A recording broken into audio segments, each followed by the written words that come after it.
Salud amigos, tripulantes de nuestra querida, contaminada y única nave espacial. No tenemos otra y no hay bote salvavidas para esta, ¿eh? Hay que cuidarla. Un ejemplo de lo que no debemos hacer es el drama que está en pleno desarrollo en la Amazonía brasileña. Dramática noticia por sus consecuencias ecológicas y ya veremos por qué.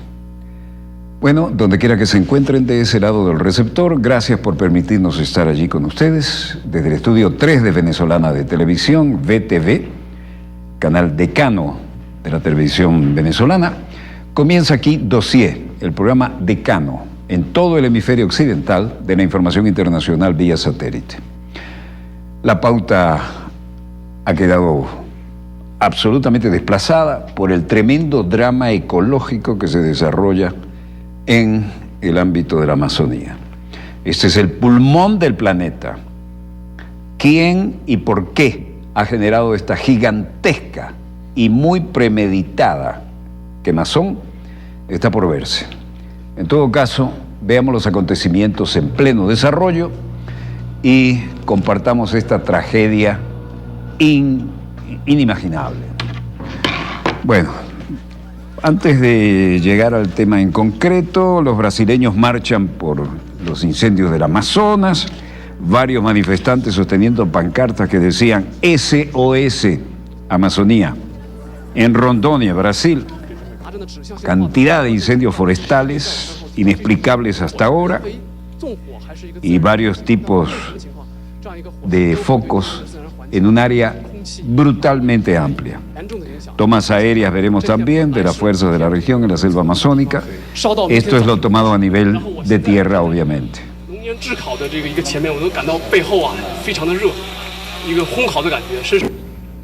Caetano Veloso, el famoso músico, dice: estamos defendiendo la causa ambiental contra las políticas y la retórica que está articulando el gobierno actual. Es la destrucción de nuestro bosque, es la destrucción de nuestra vida, de nuestra medicina, porque el Amazonas es nuestra madre, la madre de todos nosotros, es el aire que respiramos, son los pulmones del mundo. Gaetano Veloso, activista indígena tribu Aripiún, también se sumaba a esto. I think he's pretending to combat the fires, but the ideology that has caused the fires and that will continue. Creo que están fingiendo combatir los incendios, pero la ideología que ha causado esos incendios y que continuará alimentando la destrucción del Amazonas es expensa a toda la humanidad. Necesario continuar en algo muy fundamental para todo. A ver qué hace Bolsonaro con su movimiento, ¿no? Los brasileños volvieron a las calles el domingo para protestar por la falta de liderazgo del presidente Jair Bolsonaro mientras arde la selva amazónica, a pesar de haber ordenado al ejército que luche contra las llamas. Se han detectado nuevos incendios, lo que está provocando más enojos, pero una muy lenta respuesta del gobierno. Como se ha detectado cientos de incendios en la selva amazónica de Brasil, se están produciendo protestas en defensa de la selva tropical más grande del mundo. Y en ese sentido, Aarón Meturtire, dando una conferencia de noticias y reuniendo también al presidente francés Emmanuel Macron, están en París. El jefe indígena brasileño, Raoni Meturtire, llegando a una rueda de prensas. Grandes expectativas, dado el drama que se desarrolla en la Amazonía.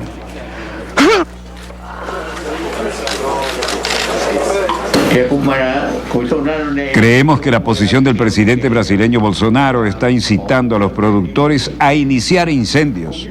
Este tipo de incendio criminal, incendio provocado en el Amazonas, sucede todos los años en el Amazonas. No hemos visto este tipo de incendio antes de Bolsonaro y creemos que muchas compañías mineras y madereras sienten que Bolsonaro los está apoyando para hacer este verdadero crimen ecológico.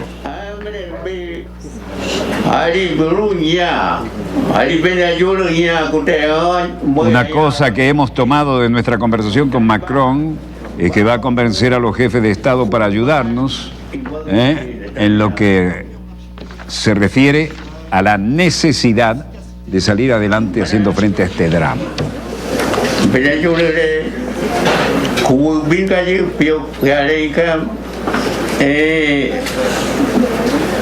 Los incendios forestales de la selva amazónica han alcanzado un número récord este año, más de 7.000 incendios detectados hasta ahora por el Centro de Investigación Espacial de Brasil, INPE, a medida que crecen las preocupaciones sobre la política ambiental del presidente ultraderechista Jair Bolsonaro, a quien parece importarle un pito las riquezas ecológicas de su país. El presidente francés, anfitrión del G7, Emmanuel Macron, desvió los incendios del Amazonas a la cima de la agenda de la cumbre después de declararlos una emergencia global.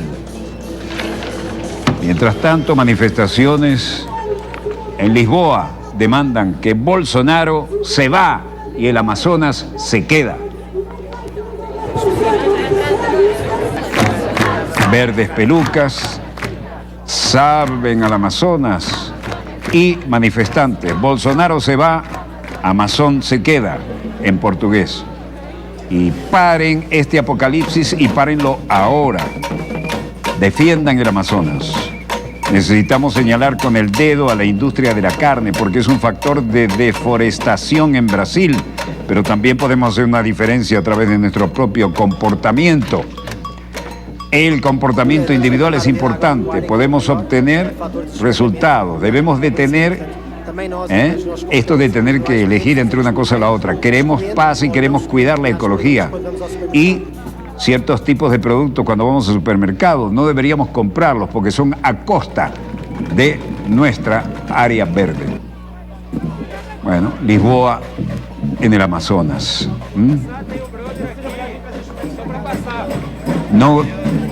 No tengas fe, no creas, actúa. Manifestantes reunidos, quemen a los fascistas, no a los bosques. El capitalismo mata a algunos de las pancartas que estaban allí. 600 manifestantes se reunieron en Lisboa el lunes 26 de agosto para protestar contra las políticas del presidente brasileño Jair Bolsonaro y en respuesta a los incendios del Amazonas. Tocando baterías, silbatos, los manifestantes corearon: Bolsonaro se va, Amazonas se queda. Otros tenían pancartas de salvar al Amazonas y paren esta locura.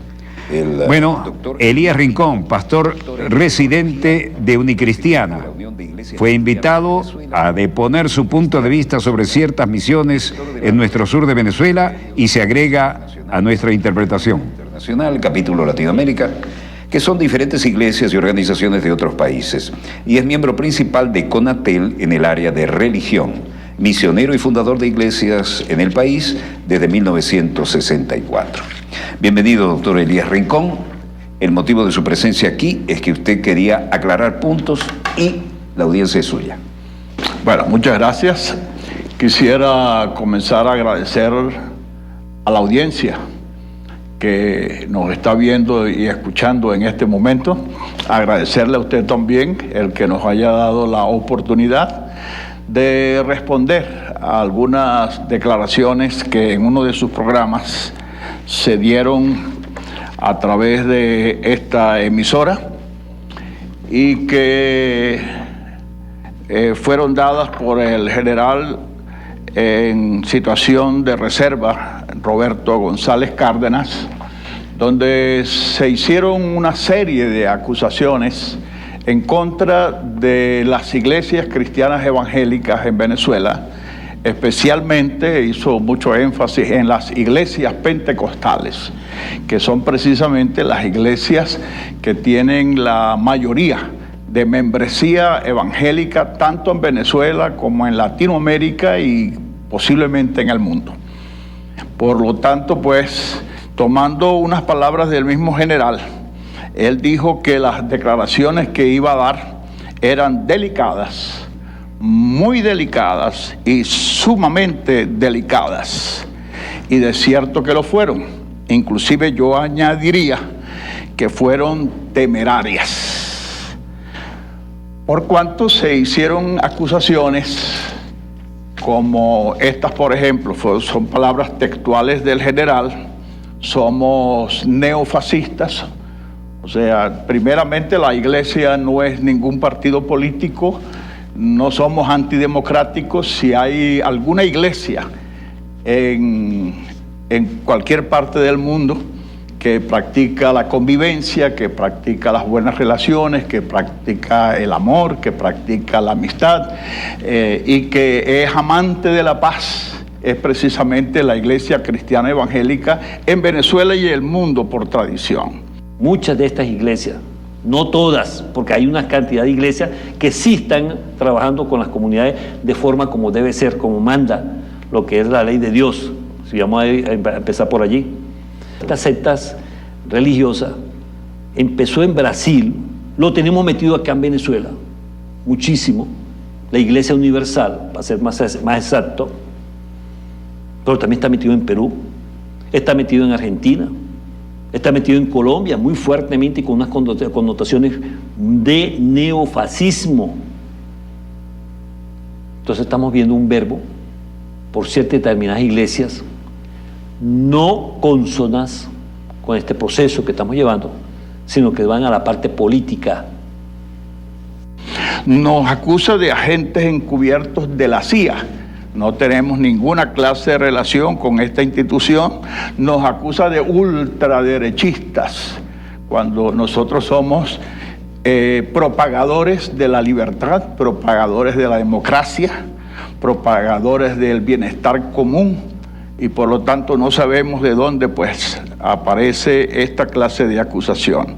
Asegura también que nuestras iglesias evangélicas pentecostales especialmente están respaldadas y financiadas por el Departamento de Estado norteamericano, lo cual tampoco es cierto, porque si hay algo de lo que pudiera en cierta forma sentirnos nosotros orgullosos, es que las iglesias cristianas evangélicas se autosostienen con los aportes voluntarios de su feligresía, que están tan interesados como nosotros los pastores en que la fe, el mensaje de Cristo se propague por todas partes, y por lo tanto ellos contribuyen con ese desprendimiento que va muchas veces inclusive hasta los sacrificios personales. Algo que se aprende de la palabra de Dios. Cuando usted lee en el libro de los Hechos de los Apóstoles, el comienzo de la iglesia, una de las cosas que se caracterizaba era por la comunión, la amistad, las buenas relaciones que existían entre los creyentes y en la disposición que tenían para contribuir con el sostenimiento de la iglesia. Esa actitud de la iglesia en el principio, desde el Nuevo Testamento, y que además lo aprendimos de Cristo, lo sigue manteniendo la iglesia cristiana evangélica en este tiempo en el cual nosotros vivimos. Circuito 2 del estado Trujillo, que encierra los municipios Valera, Motatán, Escuque, Carvajal, Rafael Rangel y Urdaneta.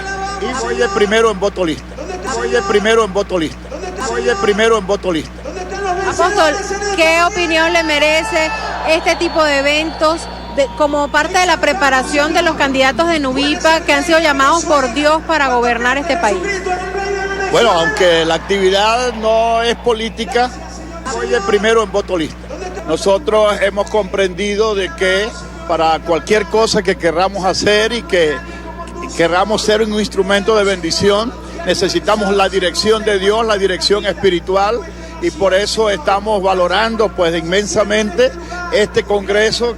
También nos acusa el general de que Rockefeller en una oportunidad ofreció las iglesias evangélicas pentecostales al gobierno de los Estados Unidos. Primeramente, la iglesia como tal no ha tenido nunca relaciones con el señor Rockefeller. Además, está hablando de unos cuantos años atrás que estos señores pues tenían vida aquí en este país. Así que entonces no sabemos, amigo Walter, de dónde saca todas estas acusaciones el general. Fíjese, también nos acusa a nuestros misioneros de haber ido a las zonas indígenas a estudiar los minerales estratégicos que están en esas zonas. Los misioneros se encargan es de la predicación del Evangelio, la predicación del mensaje de Jesucristo. No se dedican a trabajos de minería ni a ninguna otra clase de trabajo, y mucho menos si ese trabajo pudiera ser ilegal. Esa misión Nuevas Tribus, de aquel momento, 1946, 48, 50, década del 50, década del 60, década del 76 llegaron a Venezuela, en la década del 70, en el 76 entraron a Venezuela. De ahí para acá ese desastre. ¿Quiénes llegaban y con qué llegaban? Llegaban era a conocer, o mucho antes inclusive, pues se dieron a conocer en el 76, pero ya estaban aquí metidas antes. ¿Y qué llegaron a hacer? A saber y a conocer todo lo que era elementos estratégicos, minerales estratégicos que había en la zona nuestra. Vinieron a hacer el trabajo de inteligencia, de ciencia, tecnología, para saber qué es lo que había allí. Con la carátula de misioneros. Con la carátula de misionero. Además de esto, nos acusa, escuche, de que nosotros acabamos con la cultura indígena, acabamos con las lenguas originales, y entonces, como sectas religiosas, nos dedicábamos entonces a enseñar otros idiomas, especialmente el inglés. Inclusive se creó para la misión Nuevas Tribus lo que fue el Instituto Lingüístico de Verano, donde venían muchachos de Estados Unidos a conocer las leyes, la naturaleza, la lengua de nuestros hermanos, nuestros parientes, en Amazonas y en Bolívar. Y aparte de eso, que a conocer la parte lingüística, entonces crearon lo que se llaman las iglesias, sectas religiosas en esta zona. Pero eso no es lo peor, porque inclusive en la década del 70, que el proyecto fue presentado en el 62 al gobierno, ya siendo Rockefeller parte del gobierno de los Estados Unidos, y crea y dice que la Iglesia Católica no es confiable y es comunista y hay que destruirla. Y aparte de eso tiene el proyecto que se llama las sectas religiosas, y se le da ese proyecto en aquella época, la década del 60, al gobierno de los Estados Unidos, y detrás coloca a la Central de Inteligencia de los Estados Unidos, Inteligencia Americana.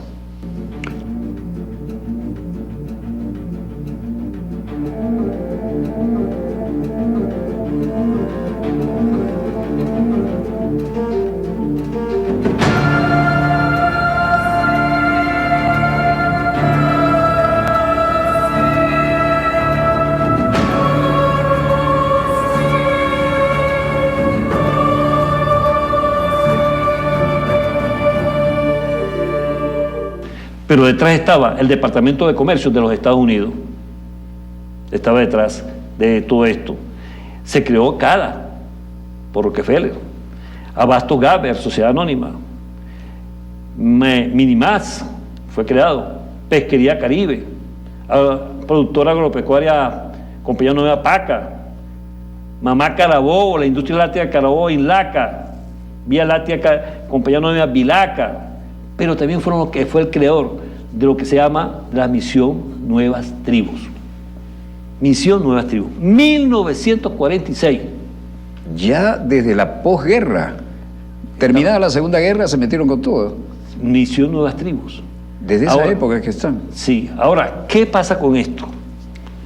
Que él lo crea como un proyecto personal, y él lo establece y lo dice, que la única manera que tiene la Misión Nuevas Tribus, uno de sus objetivos era socavar y dividir la Iglesia Católica, colonizar y recolonizar comunidades indígenas del sur, Amazonas, control de los yacimientos estratégicos, eran sus objetivos generales. Si me permiten, ¿verdad? Yo quiero hacer la siguiente observación. Uno de los trabajos que los misioneros cristianos evangélicos, incluyendo los cristianos evangélicos pentecostales, hacemos es precisamente reforzar la lengua propia de cada una, pues, de estos grupos indígenas, de estos grupos que están asentados en las distintas regiones del país, tanto en el oriente, sur, en el occidente. Tengo en mis manos un Nuevo Testamento en español y en piaroa, ¿verdad? Está escrito en español y en piaroa. Este otro es el Evangelio según San Mateo, escrito en oguatuja y en español. O sea, siempre cuando se usa otro idioma, es el español.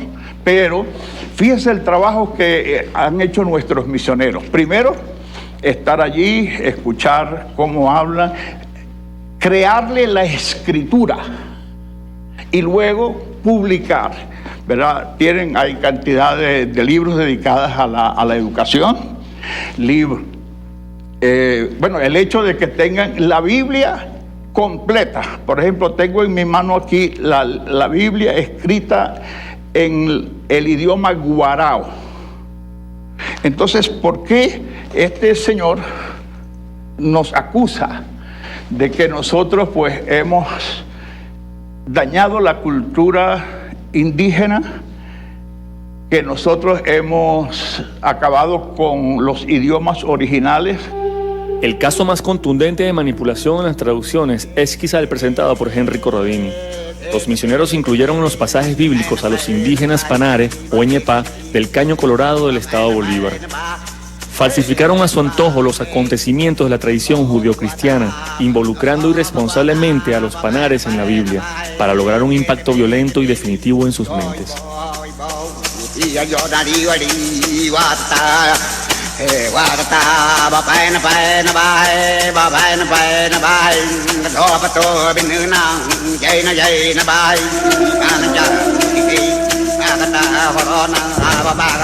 Corradini agarró un cuadro en el cual estaban crucificando a Jesús, donde se veían quiénes eran los que crucificaban a Jesús, y se lo mostró a los Panares, y los Panares dijo, no fuimos nosotros los Ñapá los que matamos a Jesucristo, fueron los tató, o sea, los blancos.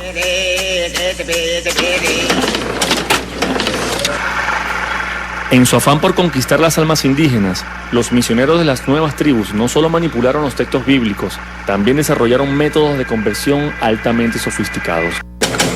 Nosotros tenemos derecho de creer cualquier religión. Tenemos derecho, ¿ves? Entonces, por eso tenemos que estar, o sea, nosotros mismos evangelizando, pues. Ya no de otra persona que puede venir a engañar, así como querían engañar a nosotros, que al hacer esa, o sea, a hacer cultura de nosotros, que nosotros no vamos a llegar en Dios, sino vamos al diablo. Jesucristo rechaza el mal y lo aleja de la humanidad. Él aleja a los aliados del mal, como son las drogas y el odio. Le prohíbe al hombre que use estas cosas. Cuando Jesucristo entra en tu corazón, vives con Él. Vivirás en el cielo, irás al cielo y estarás con Jesucristo. Ellos veneran a los demonios y a los espíritus del mal. Por eso, cuando se les enseña que hay un solo Dios verdadero, que hay un Dios sobre todas las cosas, tienes que enseñarles que al tomar una droga para entrar en contacto con los espíritus del mal, están anteponiendo otros dioses ante el Dios verdadero. Nuestro objetivo fundamental es espiritual. Esa es la razón principal por la que estamos aquí, porque simplemente venir para aprender su idioma y su cultura no es el motivo esencial. Entonces, ¿cómo vamos a permitir que irrumpan una serie de fanáticos, unas sectas que no saben lo que hacen y que Dios les perdone?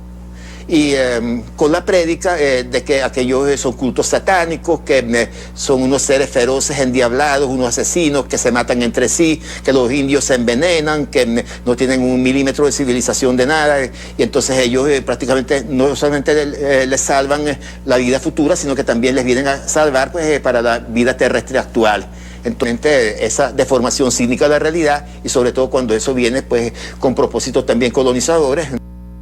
Sacerdote católico, evangélico, mujeres y hombres, a que enfrentemos esta realidad, que nos echemos a cuesta nuestras cruces de 500 años, carajo, que asumamos de verdad, que nos rasguemos el pecho de dolor. Mientras no lo hagamos, si no lo hacemos, es mentira. Si no somos capaces de hacerlo, todo es mentira. He ordenado, quiero anunciarlo al país, se van de Venezuela las nuevas tribus. Tenemos grupos de jóvenes, de líderes, ¿verdad? Que inclusive algunos de ellos, como acusaba él, de que estábamos formando como una especie de ejército, ¿verdad? Entre nuestra cultura cristiana evangélica, siempre nosotros hemos hecho una analogía entre lo que es un ejército y el trabajo que nosotros hacemos. El mismo apóstol Pablo enseñaba de que nosotros, como buenos soldados de Jesucristo, ¿verdad?, debiéramos estar siempre preparados para entrar a la batalla, ¿verdad?, contra todas las manifestaciones del mal. Así que entonces no sabemos pues por qué razón se puede mezclar. ¿Cuál fue la prueba que presenta? A un grupo de jóvenes formados como militares, ¿verdad?, haciendo una promesa de que ellos están dispuestos a hasta consagrar su vida por la causa de Jesucristo, por la predicación del Evangelio. Y es algo que hemos hecho todos. Fíjense que él dice que de las 22.000 iglesias, ¿verdad?, que han podido investigar, 3.000 de ellas están mezcladas con estos grupos terroristas. Ahora, usted sabe lo que significan 3.000 iglesias, póngale un promedio de 200 personas por congregación, ¿verdad? Estamos hablando de casi 600.000 personas dedicadas al terrorismo. Otra cosa es la siguiente: si él acusa, ¿verdad?, que de 22.000 iglesias hay 3.000, ¿por qué denúncielas? A nosotros nos gustaría que las denuncien, ¿verdad? Porque si hay en realidad alguien usando la fachada de iglesia para esta clase de actos, a nosotros nos gustaría saber quiénes son. Porque inclusive presentó varias de nuestras iglesias, ¿verdad?, que tienen una gran trayectoria, que tienen un gran número de feligreses y que tienen un testimonio impresionante de trabajo por el bien de la humanidad. Critica el alimento el trabajo social que nosotros realizamos. Señores, el trabajo social de la Iglesia Cristiana Evangélica es de toda la vida, nos las enseñó el mismo Señor Jesucristo, ¿verdad? La palabra de Dios dice que la vida de los cristianos al comienzo era precisamente eso, de ayudarse los unos a los otros. Entonces, ¿por qué razón se nos mezcla a nosotros con esta clase de personas? Hizo mucha mención, por ejemplo, de la misión Nuevas Tribus, que ya no existe en Venezuela. Desde el año 2005 las Nuevas Tribus ya no están aquí en el país, ¿verdad? Y si yo, como cristiano evangélico, conocedor del trabajo que tuvo las nuevas tribus, puedo decir que hay que agradecerles especialmente mucho del trabajo que se realizó en lo que tiene que ver en la enseñanza escrita de una lengua, ¿verdad?, de un idioma como el que practican pues las etnias que existen acá en el país.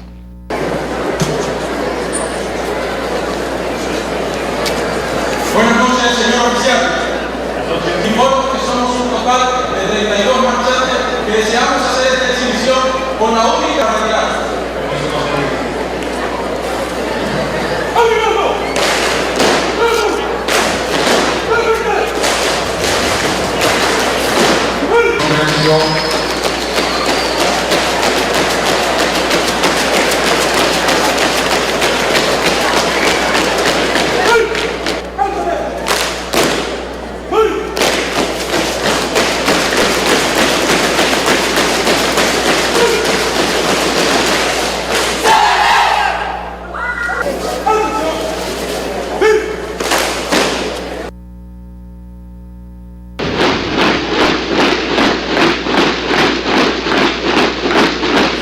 Buenos Aires, Argentina. La gran novedad en la Vigilia de los Fuertes fue el lanzamiento del proyecto Gladiadores del Altar. Hombres con un solo objetivo: servir a Dios en el altar. ¡Atención! ¡Gladiadores!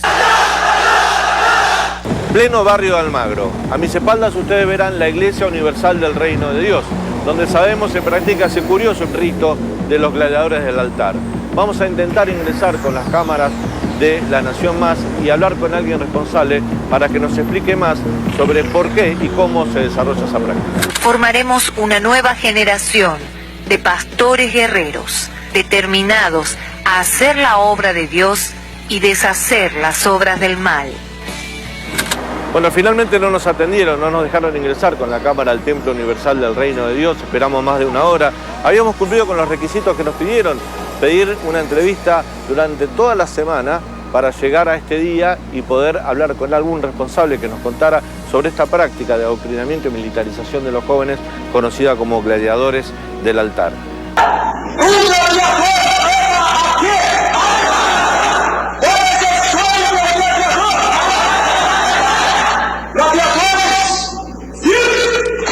Guíanos en nuestra jornada y ayúdanos a estar de pie. Lo que vemos es el más reciente proyecto de la polémica Iglesia Comunidad Cristiana del Espíritu Santo o Iglesia Universal del Reino de Dios. Ahora son jóvenes de porte militar y uniforme especial con una misión envuelta en el misterio, lo que nos hace voltear la cabeza hacia ellos. Estos señores que marchan no son comandos, son soldados de la Biblia y se hacen llamar los gladiadores del altar. Más de 4.000 jóvenes brasileños, colombianos, argentinos y también peruanos dispuestos a entregar su vida al servicio de Dios. Bueno, doctor Rincón, usted ha podido expresarse con absoluta libertad, entiendo que sí, ¿no? ¿Está de acuerdo con lo que acabo de decir? Sí, sí, sí. Y quiero agradecerle nuevamente a Dossier y a su persona pues esta oportunidad de hablarle a ustedes, amigos de Venezuela. Escuche, la Iglesia Cristiana Evangélica tiene la bandera de la libertad, del amor, de la misericordia, de la compasión, de la ayuda a los pobres, de extenderle la mano al necesitado. Ese ha sido nuestro trabajo durante toda nuestra existencia y no nos sostiene ningún gobierno extranjero. Nosotros nos autosostenemos con nuestras propias contribuciones voluntarias de nuestra feligresía.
El Maná Pack, lógicamente, alimento entregado por Freddie Mick Spanish Children, alimento para niños hambrientos. La silla detrás de todo esto está primero Justicia y Voluntad Popular. El señor Bolsonaro, y hay un informe escrito por Marian Butch en la Iglesia Evangélica y Pentecostal, el sostén divino del neofascismo. ¿Usted acredita que Jesús es hijo de Dios? Acredito, dice Bolsonaro. Se congregan y se buscan más de 1 millón de muchachos en Brasil para que Bolsonaro gane las elecciones. Ese es el patrón que están siguiendo. Con razón dicen acredita, porque eso es un portuguesismo. Yo como ganador del premio Monseñor Pellín, que me otorgó la Conferencia Episcopal Venezolana, y como cristiano considero que usted es mi hermano en Cristo. Sí. Y aquí tengo el Cristo azul, hermano del que mostraba Chávez. Sí. Sí. Me lo dio el mayor general Jacinto Pérez Arcay, el mismo que se lo dio a él. Y quiero creer que esto ha servido para aclarar los puntos que eran necesarios. Y como hermano en Cristo, porque eso es lo que somos. Eso somos. Le deseo el mayor de los éxitos y Pax Tecum, la paz sea contigo. Amén. Y con todos nosotros. Amén. Y la bendición de Dios para Venezuela. En eso tenemos una absoluta coincidencia de valores y de conducta. Bueno, dicho esto, Amazonas, el infierno detrás del incendio. Quiero compartir con ustedes un trabajo profundo por Rafael Bautista, filósofo, temas de descolonización, Bolivia. La expansión acelerada de la mancha térmica del incendio del Amazonas está provocando otro incendio semejante, pero en la opinión pública. Pero este incendio y la bruma que extiende tiene la peculiaridad, como es usual en lógica militar, de distraer la atención mientras se ponen en acción otros propósitos que, al no ser considerados, logran una ventaja estratégica definitoria del desenlace mismo del asunto. Por eso, cuando las inculpaciones y las condenas atizan aún más el conflicto latente, hay que preguntarse, ¿a quién interesa inflamar una región, además en periodo preelectoral? ¿Qué propósitos encubiertos tiene el poder de provocar una desestabilización regional, incluso al amparo de las banderas tan loables como la defensa del pulmón del planeta? ¿A dónde nos conduce una situación de desestabilización regional a las puertas de una definición electoral del Cono Sur? Es una buena pregunta ante lo demasiado oportuno, good timing dirían los gringos, de un desastre ambiental que podría originar la declaración de emergencia mundial que ya viene pregonando un anacrónico G7.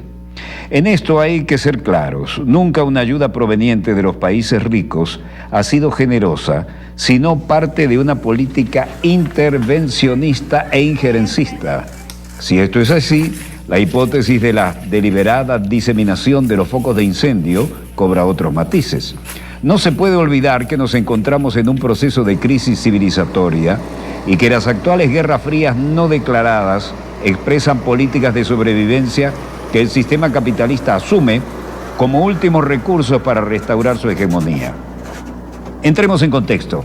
El neoliberalismo fue la expresión del triunfo del capitalismo, sino la respuesta al poder financiero ante el fracaso del sistema económico, pues desde los 70 el crecimiento global ha sido mediocre y no responde a las expectativas exponenciales del capital. Si el repunte de ganancias que se logra con el primer auge del neoliberalismo provoca la crisis financiera del 2008, paradójicamente, la globalización no logra controlar al mundo, sino provoca un relevo que vira la economía al oriente en desmedro del propio occidente. Y resulta que el sistema, el mundo moderno que lo hegemoniza, el dólar, se desintegra y se hace una suerte de demencia sistémica que apuesta incluso contra su propia sobrevivencia. Trump y Bolsonaro son la personificación de aquellos evangélicos ambos, declaran fidelidad a un milenarismo que recluta cruzados para desatar una nueva guerra del bien contra el mal. El ensañamiento contra inmigrantes e indígenas de ambos es fiel a la teología de la conquista. Lo que sucede en el Amazonas no tiene que ver directamente con los efectos del cambio climático, sino con una apuesta demencial que optan los poderes fácticos mundiales por pura apuesta de sobrevivencia, incluso a costa de la propia base de existencia de la humanidad. La quema del Amazonas parece premeditada y tendría propósitos geopolíticos. Si la geoeconomía del dólar se acostumbró a vivir provocando guerras en todo el mundo, ahora por sobrevivir apuesta a desatar calculadamente un nuevo infierno que las reditúe las ganancias que ya no pueden lograr. No es solo la reducción de los recursos energéticos y estratégicos, sino que poco a poco estos se escapan de su control. Reponer este control es asunto de sobrevivencia para la decadencia del orden unipolar que sostuvo al imperio. Como ya no puede reponer su hegemonía, solo le queda desatar escenarios que legitimen un estado de emergencia como pretexto para imponerse como único garante de estabilidad regional. Tomar como rehén al Amazonas sería el principio de una contención estratégica ante la expansión de la nueva ruta de la seda en Sudamérica. Esto significaría el desplazamiento y el aplazamiento del proyecto bioceánico, de los dos océanos, que integra Sudamérica con el Pacífico, porque esta integración significaría a mediano plazo el desplazamiento del dólar y en consecuencia de la hegemonía imperial. No solo de guerras se reaviva el dólar, sino también de los desastres, es decir, generar una devastación apocalíptica constituye un aprovechamiento de oportunidades ideal para una hegemonía moribunda, como es el autoatentado a las Torres Gemelas. El desastre se convierte en negocio, no solo porque justifica declarar guerra, sino que por el cobro de los gastos de guerra, es decir, asaltar la riqueza del vencido. Pero eso no es nada casual. El presidente francés Macron, portavoz de la banca financiera, haga un llamado puntual a las potencias mundiales del ya fenecido G7 para hacerse cargo nada menos que del Amazonas. Esto significaría como segundo paso la instauración de una instancia supranacional que tome decisiones por sobre la soberanía de los estados involucrados en la declaratoria de desastre ambiental. Aquello no solo en vías de deponer el control, sino de sembrar el caos constructivo en la región, ya que los planes de intervención en Venezuela fracasan. El Amazonas, junto al acuífero Guaraní y la cuenca del Orinoco, es la reserva global de agua dulce más grande del planeta. La última reunión de Bolsonaro y Benjamín Netanyahu, el Bibi, ya tuvo como prioridad el deseo de privatizar el río Amazonas para favorecer a empresas israelíes. El Estado sionista ya no solo le interesa a la Patagonia, sino que ahora mira al Amazonas. Lo mismo expresa el llamado de Macron, acorde al deseo financiero de monetizar todos los acuíferos, adelantándose así a futuras crisis globales por el agua. Allí también se mete Washington para despejar el norte amazónico colindante con la reserva petrolera más grande del planeta, es decir, Venezuela. Y del think tank Foreign Policy ya publicó un artículo donde Stephen Wall pregunta: ¿quién invadirá a Brasil para salvar la selva amazónica? Y recuerden que la ONU considera la crisis ambiental como una amenaza a la paz y la seguridad internacional. Todos quieren una parte del pastel amazónico y tienen los instrumentos legales vía Naciones Unidas. Artículo 42 del Consejo de Seguridad, para declarar una intervención humanitaria acorde al clamor provocado de ayuda internacional. Eso significaría la militarización de nuestra región y la agudización de los conflictos ya existentes. En ese sentido, decidía Bolsonaro, no es insensata, tiene lógica, así como la hipótesis de una quema deliberada. Como en la intervención militar a procesos democráticos en la región, la quema del Amazonas no significa solo una quema forestal, sino la destrucción sistemática de cualquier tipo de economía alternativa sostenible que demuestre hasta la ineficiencia de los rendimientos productivos del capital. La complicidad del presidente brasileño con el capital agroindustrial para expulsar a los pueblos indígenas y apropiarse de las tierras que desde la lógica capitalista aparecen como improductivas, expresa aquello. Es sintomático que este argumento se actualiza siempre en circunstancias de crecimiento negativo, pero la lógica capitalista no sabe ingeniarse el cómo cualificar su propia producción, sino que busca nuevos nichos de explotación donde desarrolle una lógica del despojo sistemático y destruir para producir. Entonces el objetivo del otro incendio tendría como fin provocar en la opinión pública la justificación para desatar en la región un incendio mayor, cara de infierno.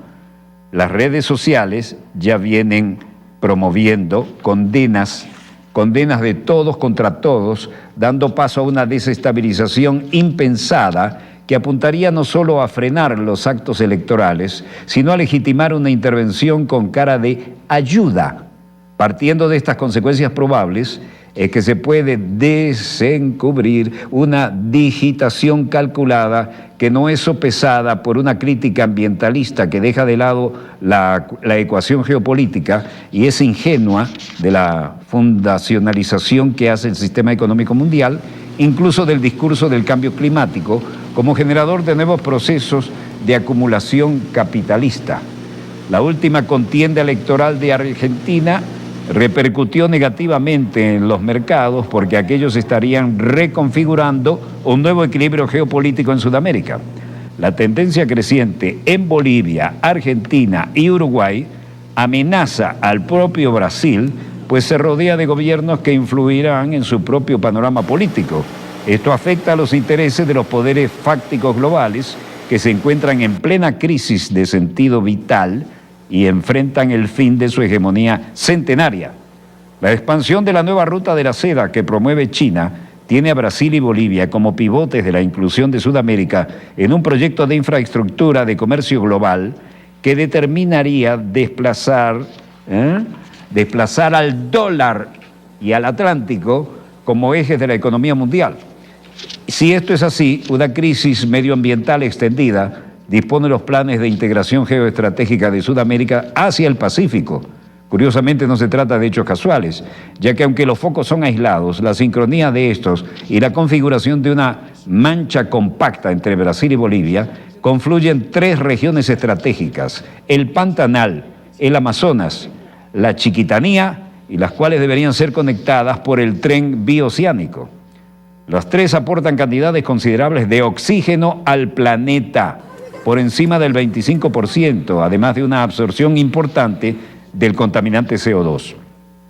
Una catástrofe ambiental como la que estaría produciéndose caza como anillo al dedo a la propuesta que las potencias occidentales de que se hagan cargo del Amazonas por encima de la soberanía del Estado brasileño, es decir, la promoción de una instancia supranacional que haga de guardabosque global, reduciendo las atribuciones estatales de nuestros países al mínimo, acorde al plan imperial de acabar con la soberanía de nuestros países. La potestad y administración de los recursos hídricos, si finalmente pierden el petróleo, es fundamental para la sobrevivencia del dólar. Desde Bush ya se ha sabido la importancia que le da la geoeconomía al dólar, los acuíferos del Amazonas, Orinoco y el Guaraní. Se trata de su sobrevivencia. La Guerra Fría de divisas y aranceles, que promueve el dólar y que no resuelve su decadencia, se extendería ahora al monopolio de áreas estratégicas, y esto entra en concordancia con la nueva colonización de la biodiversidad y la biomasa del planeta que se propone la economía verde. Que el gobierno brasilero tenía toda la logística necesaria para contener la expansión del incendio, aun cuando se haya recortado más del 40% del presupuesto de las Fuerzas Armadas brasileras. Da cuenta de una complicidad que reafirma la hipótesis de la quema inducida. Bolsonaro ya anunció en compañía el despojo de reservas indígenas para el beneficio de los agroindustriales. Pero si las cosas se complican, entonces, como de costumbre en la historia colonial, ni siquiera esos saldrán beneficiados, sino los poderosos foráneos que desplacen los capitales locales para, en su debido momento, iniciar un nuevo saqueo más perverso. Hoy llovió en la Chiquitanía. La realidad es casi simbólica. La Pachamama no es una entidad indiferente, le afecta la condición ética de quienes la habitan. Ella misma puede advertir y revertir un incendio y convertirlo en purificación. Todo depende del grado de conectividad del hijo e hija en la madre. Eso tiene la fuente de todo poder, descansa allí. La última instancia es la amasa de la Pacha, es decir, la energía que como sustento vital nutre la voluntad humana. Restaurar esta continuidad es la fuente de verdadero poder, que significa la capacidad trascendental de crear, restaurar y renovar la vida. El individuo moderno es el que ha olvidado esta sabiduría. Por eso su inteligencia es ciega ante los desastres que produce la economía que ha creado para revolcarse en la riqueza, olvidando que la riqueza no es un fin humano, sino que posterga siempre la posibilidad del vivir en un mundo más digno y justo, porque nadie tenga que ser sacrificado para el beneficio inmerecido de otros. Bueno, esto es un poco lo que terminamos de decir. Compañero, colega y ministro de Agricultura de Venezuela, Ernesto Villegas, refiere un tuit de Jair Bolsonaro, presidente de Brasil. Y aquí, cerrando nuestro dossier de hoy, con nuestro Bravo Eco 11, que ya volvió a casa, y que no solo volvió a casa, sino que está en el merecido descanso y preparación para otras misiones. Y como tripulante honorario del mismo, y quiero compartir con ustedes el honor que he recibido a bordo de nuestro querido embajador sin fronteras. Yo había recibido el pito de contramaestre, el blanco, y alguien que va a morir atravesado por el tridente de Neptuno se lo llevó de mi oficina. Ahora resulta que las circunstancias se dan y tengo el nuevo, pero con los colores patrios. De manera que, para recordar que siempre llevamos el alma también, no solo en el vuelo, sino en el mar, vamos a hacer sonar el pito del contramaestre. Eso significa, hemos llegado a puerto, ha finalizado el programa, y quiero decirles que prestemos mucha atención al análisis que hemos hecho sobre esta quema en el Amazonas. Esto no es casualidad, esto es un crimen de lesa humanidad, y detrás de esto hay factores que pretenden dominar a escala planetaria nuestra querida, contaminada y única. Va de retro, y no olvidemos, por encima de todo esto, el Cristo va a triunfar. ¿Por qué? Porque es el creador de todo esto y no va a permitir que las cosas funcionen así.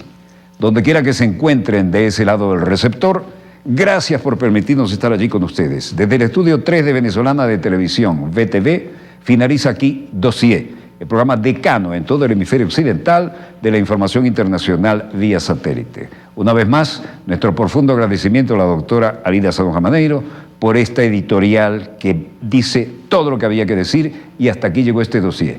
Disponga usted de las cámaras, señor director.